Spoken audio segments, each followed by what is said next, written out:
Alhamdulillah, wassalatu wassalamu ala rasulillah ba'd. Lórí ìbéèrè tí ó tóbi púpọ̀ ni tí mo sì ń bẹ bá dẹ́dà kọjọ́ kọjẹ́ pé ní tí wọ́n fi fi sí ń bẹ́ kó tún sí ní sábàbí dáadáa fún mi láyé àti lálẹ́ kíámà àti fún ẹ̀yin náà àti gbogbo àwọn ọmọ ẹ̀yà.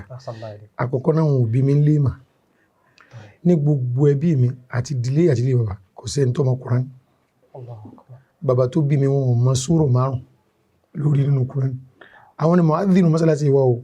So tí wọ́n ti pè irun tó ti torí pé nígbà tí wọ́n bí mi ń bá irun dúdú lára bàbá tó bí mi. So àgbàlagbà ni wọ́n wá jẹni tó nífẹ̀ẹ́ àwọn àfáà gán pípọ̀. Ká pé èèyàn fẹ́ dá àfáà èèyàn fẹ́ dìyàn kò sí inú lórí mi ọmọ ṣùgbọ́n ẹni tí wọ́n ń ké lọ́dọ̀ rẹ̀ a máa ń pè wọ́n ní bàbá nídìí àgbọn.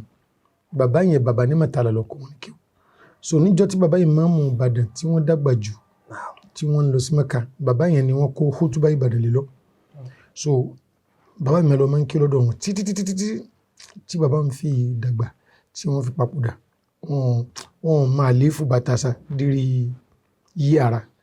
So lẹ́yìn ìgbà náà wọ́n tún wá ń padà lọ kí ó lọ́dọ̀ bàbá tó jẹ́ bí àkọ́bí fún bàbá wọn tọ́jú máa fà wọn tó kí wọn mọ́ tọkùnrin yẹn náà tí bàbá yẹn náà tọ́lọ́ tó fi mọ́ náà sọ́dọ̀.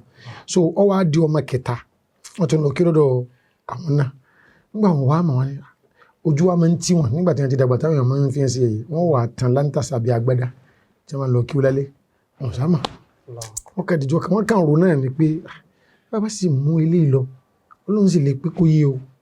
So wọ́n kàn mọ́ mi lọ pé ẹ jẹ́ nǹkan fi lé ibẹ̀ mí ò mọ̀ tí wọ́n gbé so ló fi di pé ó lè lẹ́yìn alhamd làfáà mi fi pè wọ́n pé gbogbo nǹkan àmọ́ tí wọ́n fi ń jà fa ọmọ yìí ti mọ̀ tán láàrin oṣù mẹ́fà o. So Ọlọ́run sá lò ní sábàbí dáadáa torí ẹ̀ ló fi fà tó fi jẹ́ pé ẹ lè rí nù sí sí mi kí n rí àfẹ́ ẹ̀sìn fìn bí nǹkan bá ṣe rí orí torí bí tí bàbá tèmi gbàgò kinu èmi náà wá máa ń ṣe kàn máa mi ní òrìrọ́ náà lọ ana khadimul ilmi wa ahlihi. So mo jẹ́ bọ́ ìmọ̀ àti gbogbo afátọ̀ ó jù mí lọ ní o kò tó mi ní o àyè máa pọ́n àfálẹ̀.